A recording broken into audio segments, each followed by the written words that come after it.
Question number 4 है next हमारे पास। The intensity I of the light from a given source varies inversely as a square of the distance D from it. अच्छा, बाकी सारी बातें ignore करें, सिर्फ आई और इन्वर्सली वेरी कर रहा है किसके साथ, उसके डिस्टेंस जो है वो स्केयर के साथ, स्केयर ऑफ द डिस्टेंस। तो आपने लिखना है, एक्सप्रेशन बनाना है I inversely proportional to D square. Inversely proportion होता है तो आपको पता है कि अगले वाले को फिर डिनोमिनेटर में लिख दिया जाता है, न्यूमिनेटर में कुछ भी नहीं है तो उसको 1 लिख दिया जाता है। If the intensity is 12 candle power at a distance of 12 feet from the source, यानी आई उन्होंने आपको दे दिया 12 और आई 20 दे दिया है और उसके बाद डी है आपके पास 12 फीट। तो आपने इसको जो है पुट कर देना है इस दी गई इक्वेशन में। तो इसमें पुट करेंगे, सबसे पहले तो इक्वेशन कैसे बनेगी, ये साइन हटा के कांस्टेंट लगाएंगे तो ये डी स्केयर हो जाएगा। अब आई की जगह पे 20 और डी की जगह पे 12 पुट करना है। 20 यहाँ पे 12 स्केयर है, 12 स्केयर लेंगे 144 इधर 20 के साथ मल्टीप्लाई हो जाएगा और ये आपके पास आ जाएगा 2880, ये के की वैल्यू आ गई। उसके बाद आपने क्या फाइंड आउट करना है, फाइंड द इंटेंसिटी, यानी आपने आई फाइंड आउट करना है और अब आपके पास डी है 8 फीट। तो आपने इक्वेशन 1 में वैल्यू पुट कर देनी है टू फाइंड। ये तो हम सारा कर चुके थे के की वैल्यू तक। उसके बाद हमने देखा कि आपने इसी इक्वेशन में, जो इक्वेशन 1 थी उसमें आपने के की जगह पे 2880 और डी की जगह पे 8 फीट वैल्यू पुट करनी है। आई इज इक्वल टू के ओवर डी स्केयर, तो आई एज इट इज़ रहेगा, के की वैल्यू है 2880 और 8 स्केयर आ जाएगा 64 को इस पर डिवाइड करेंगे 45 और इंटेंसिटी ऑफ लाइट का उन्होंने यूनिट क्या दिया हुआ था, कैंडल पावर, तो आपने लास्ट पेज के साथ इसका यूनिट मेंशन कर देना है। नेक्स्ट बेटे आपके पास है the pressure P in a body of fluid varies directly as a depth D if the pressure, अच्छा जी पी डायरेक्टली वेरी कर रहा है डी के साथ। तो आपने क्या करना है, the pressure exerted on the bottom of tank by the column of a fluid 5 feet, ये उसका डिस्टेंस हो गया 5 फीट हाई इज़ 2.5, जो है वो आपके पास 2.5 उसका प्रेशर गिवन है। तो आपने सबसे पहले जो एक्सप्रेशन आपके पास आया P directly proportion D square के, उससे इक्वेशन बनानी है, उसमें कांस्टेंट लगाया, इक्वेशन 1 का नाम दे दिया। अब जो गिवन डाटा था आपके पास पी है 2.25 और आपके पास जो है वो डी है 5 फीट। तो आपने ये वैल्यू पुट की, पी की जगह पे 2.25 और डी की जगह पे 5, ये 5 इधर मल्टीप्लाई हो रहा है, इस तरफ आके डिवाइड हो जाएगा, इन दोनों को डिवाइड किया तो 0.45 रह गया। उसके बाद आपने डी फाइंड आउट करना है। पढ़ते हैं नेक्स्ट के कैसे है जी। ये नेक्स्ट उन्होंने लिखा है how deep must be the fluid be to exert the pressure of 9 का तक का आपने प्रेशर जो है वो इस पर आना चाहिए। तो उसके लिए डिस्टेंस कितना होगा, के की वैल्यू बेटे वही यूज़ करनी है 0.45 और पी अब दे दिया 9, उसको आपने इक्वेशन 1 में पुट कर देना उन वैल्यूज़ को। इक्वेशन 1 है पी इज़ इक्वल टू के डी, तो आपके पास बेटे के की वैल्यू है 0.45 और पी की वैल्यू है 9 और डी आपने फाइंड आउट करना है। ये 0.45 इधर मल्टीप्लाई हो रहा है, उस तरह जाके 9 के साथ डिवाइड हो जाएगा। तो उसके बाद अब उन्होंने जो है वो सबसे पहले इसमें डेसिमल पॉइंट को ख़त्म करना है। तो यहाँ पे इशारिया ख़त्म करके ऊपर 1 लगाएंगे और ये देखें इस तरीके से डेसिमल पॉइंट को यहाँ पे मैंने कॉमा बना दिया, यहाँ पे 1 और आगे जितने डिजिट्स होते हैं उतने ज़ीरोज़ लगा दिए। ये मल्टीप्लाई होगा इसके साथ, तो ये आपके पास हो जाएगा 900 डिवाइडेड बाय 45 रह जाएगा। इन दोनों को डिवाइड करेंगे तो ये आपके पास डी की वैल्यू आ जाएगी 20। डी के साथ यूनिट क्वेश्चन में कौन सा मेंशन था, ये देखें यहाँ पे आपके पास फीट, तो आपने इसके साथ डी के साथ फीट का यूनिट लगा देना और ये आपका क्वेश्चन नंबर 5 कंप्लीट हो गया। नेक्स्ट बेटे आपके पास है क्वेश्चन नंबर 6। तो क्वेश्चन नंबर 6 में हमारे पास है labour cost C varies jointly as number of workers and the average number of days D, यानी दो चीज़ें आ रही हैं, एक तो लेबर कॉस्ट सी है और वो किस किस के साथ डायरेक्टली वेरी कर रही है, नंबर ऑफ वर्कर के साथ और डेज़ के साथ जो कि हैं डी। सी डायरेक्टली प्रोपोर्शन है एन डी के। उसके बाद है एक द कॉस्ट, यानी सी 800 है, वर्कर और 13 डेज़ हैं और उसके बाद जो है ये 800 वर्कर्स हैं, ये आपके पास 13 डेज़ है और जो रुपीज़ वाली है वो कॉस्ट है।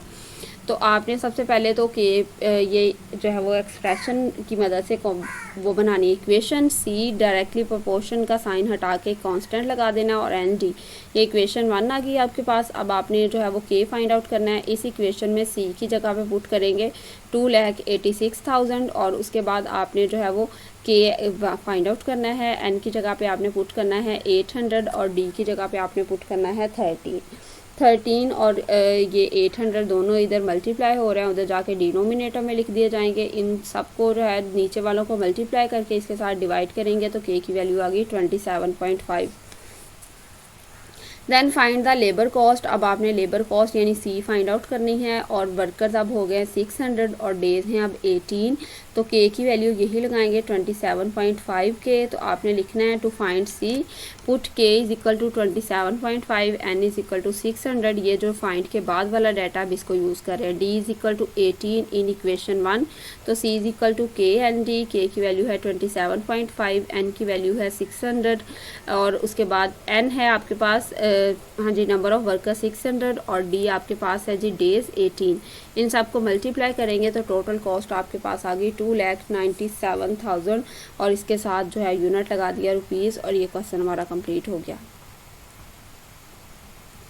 नेक्स्ट बेटे क्वेश्चन नंबर 7 है हमारे पास। The supporting load C of a pillar varies as the fourth power of its diameter, यानी सी डायरेक्टली प्रोपोर्शन है डी रेज टू पावर 4 के और इन्वर्सली प्रोपोर्शन है स्केयर ऑफ इट्स लेंथ, तो लेंथ के स्केयर के। अच्छा उसके बाद है आ पिलर ऑफ डायमीटर, यानी डायमीटर 6 इंच एंड हाइट यानी उसकी लेंथ जो है वो 30 फीट है और वो कितने लोड को सपोर्ट कर रहा है 63 टन्स को। तो अब ये सारी वैल्यूज़ यहाँ तक हमने इसमें पुट कर देनी है। सबसे पहले तो इसको इक्वेशन में कन्वर्ट कर लें, डायरेक्टली प्रोपोर्शन के साइन को हटा के इज इक्वल टू के डी रेज टू पावर 4 और एल स्केयर। इक्वेशन 1 आ गई, इसमें ये सारी वैल्यूज़ पुट की। आपने जो है वो सी की जगह पे पुट किया 63, उसके बाद डी की जगह पे पुट किया 6 और एल की जगह पे आपने 30 पुट किया। चूँकि डी रेज टू पावर 4 था तो यहाँ 6 रेज टू पावर 4 आ जाएगा और 30 का स्केयर था तो 900, इसकी वैल्यू आ गई 1296। ये 1296 के साथ मल्टीप्लाई हो रहा है, दूसरी तरफ जाके डिवाइड हो जाएगा और 900 इधर डिवाइड हो रहा है उधर जाके मल्टीप्लाई हो जाएगा। इन सब को सॉल्व करेंगे तो आपके पास के का आंसर आ जाएगा 43.75। यहाँ तक बेटे जो आपके पास के की वैल्यू आई है उसको नेक्स्ट आपने यूज़ करना है। How high a 4 inch pillar must be to support a load of, तो यानी कि आपने जो है वो ये डायामीटर उन्होंने दे दिया है, उसकी हाइट यानी लेंथ आपने फाइंड आउट करनी है। लोड है 28 टन्स, ये 4 और 28 वाली वैल्यू को यूज़ करेंगे और साथ में हम इस के वाली वैल्यू को यूज़ करेंगे। Put k is equal to 43.75, d is equal to 4 and c is equal to 28 in equation 1, तो आपके पास वैल्यू आएगी c is equal to k d raised to power 4 divided by l square। c की जगह पे बेटे 28 put किया, k की जगह पे 43.75, d रेज टू पावर 4 था तो आपके पास 4 है यहाँ पे, उसकी आपने पावर 4 ली, वो आ गई 256। यहाँ पे 43.75 है और ये एल स्केयर इधर डिवाइड हो रहा है उधर जाके मल्टीप्लाई हो जाएगा। इन दोनों को मल्टीप्लाई किया 11,200 आ गया और ये जो 28 उधर मल्टीप्लाई हो रहा है इस तरफ आके डिवाइड होगा आपके पास। इन दोनों को सॉल्व किया तो 400 आ गया। यहाँ बेटे एल स्केयर है, आपको एल की वैल्यू चाहिए तो हमने दोनों तरफ क्या ले लेना है, स्केयर ले लेना है। L square is equal two plus minus 400 square, जब उसका स्केयर रूट लेंगे तो आपके पास आ जाएगा 20। प्लस माइनस में अब लेंथ हमेशा पॉजिटिव होती है तो इसलिए नेगेटिव वैल्यू को इग्नोर कर देना है। एल इज इक्वल टू 20 और लेंथ के साथ जो यूनिट क्वेश्चन में गिवन था वो आपने पुट कर देना है, L is equal to 20 feet. और ये क्वेश्चन भी हमारा कंप्लीट हो गया। क्वेश्चन नंबर 8 है the time T required for an elevator to lift a weight varies jointly as a weight W and the lifting depth D varies inversely as the power P of the motor. ठीक है, तो time T जो है directly very कर रहा है किसके साथ, वेट के साथ और साथ में जो है वो लिफ्टिंग डेप्थ डी के साथ, और उसके बाद इन्वर्सली वेरी कर रहा है पावर के साथ। तो आपके पास यहाँ पे जो है डब्ल्यू और डी न्यूमिनेटर में आ जाएंगे जो कि उसका वेट है और ये उसकी डेप्थ है, और ये जो उसकी पावर है उसके साथ जो है वो ये इन्वर्सली वेरी में आ जाएगा।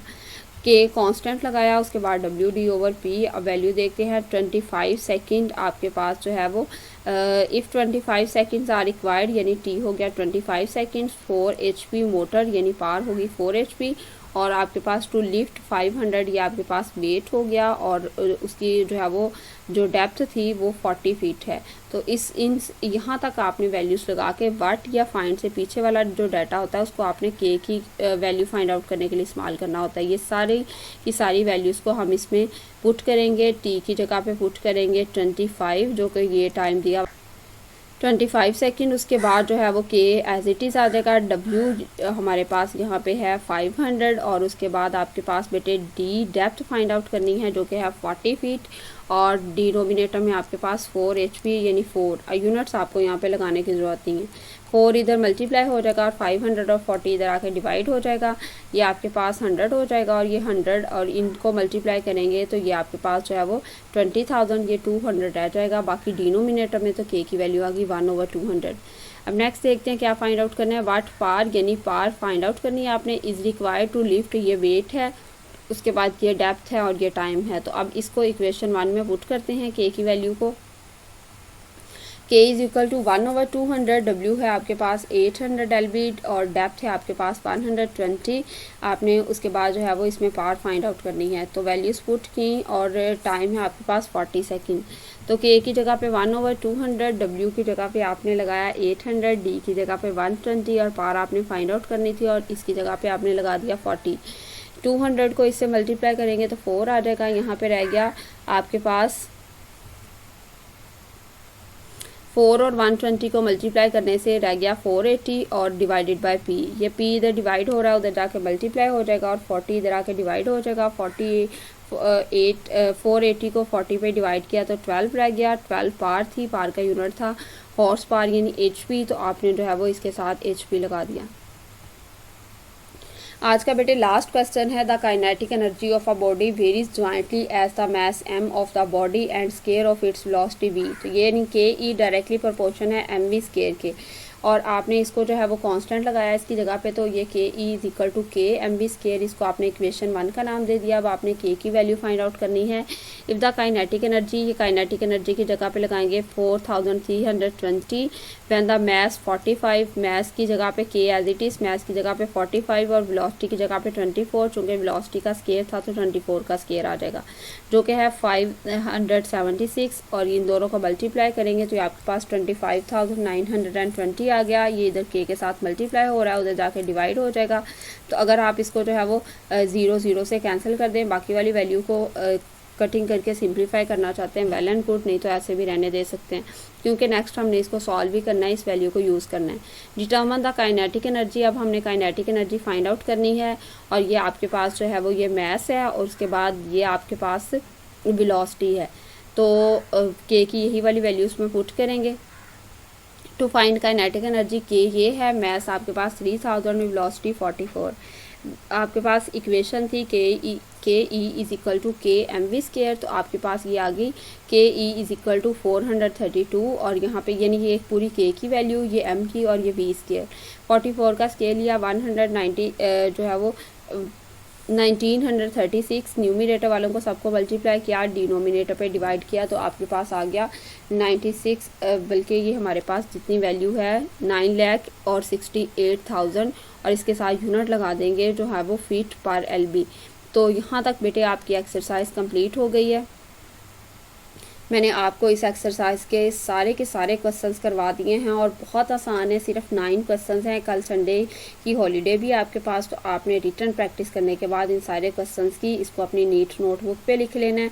एक्सरसाइज 3.7 के सारे क्वेश्चंस लिखेंगे अपनी नीट नोटबुक पे, और रिटर्न प्रैक्टिस ज़रूर करेंगे आप लोग इसकी रफ नोटबुक पे। बेटे तरीकाकार इसका भी वही पहले वाला ही है कि सबसे पहले तो आपने जो डाटा गिवन है कि बताया होता है कि ये वाली वैल्यूज़ के डायरेक्टली वेरी कर रही है या इन्वर्सली वेरी कर रही है, उसकी मदद से आपने इक्वेशन बनानी है। इक्वेशन बनाने के बाद आपने के की वैल्यू फाइंड आउट कर लेनी है जो गिवन डाटा होता है उसकी मदद से। उसके बाद फाइंड या व्हाट वाला जो जहाँ से वर्ड शुरू होता है, या हाउ, इस तरह यानी कोई भी क्वेश्चन वर्ड जहाँ से शुरू होता है, उसके बाद वाली जो वैल्यू होती हैं उसको आपने जो पहले आपने इक्वेशन बनाई होती है उसमें पुट करना है, और जो के की वैल्यू होती है उसको पुट करना होता है। तो बाकी जो कुछ वेरिएबल्स की वैल्यू गिवन होती है, एक अननोन होता है, जब आप उसकी वैल्यू पुट करेंगे इक्वेशन 1 में तो उस अननोन की भी वैल्यू आपके पास आ जाएगी। उम्मीद करती हूँ स्टूडेंट्स आप आज के लेक्चर की मदद से अपना होमवर्क टास्क कंप्लीट करेंगे। अल्लाह ताला आप सबको अपने हिफ्ज़-ओ-अमान में रखे। थैंक यू स्टूडेंट्स, अल्लाह हाफिज़।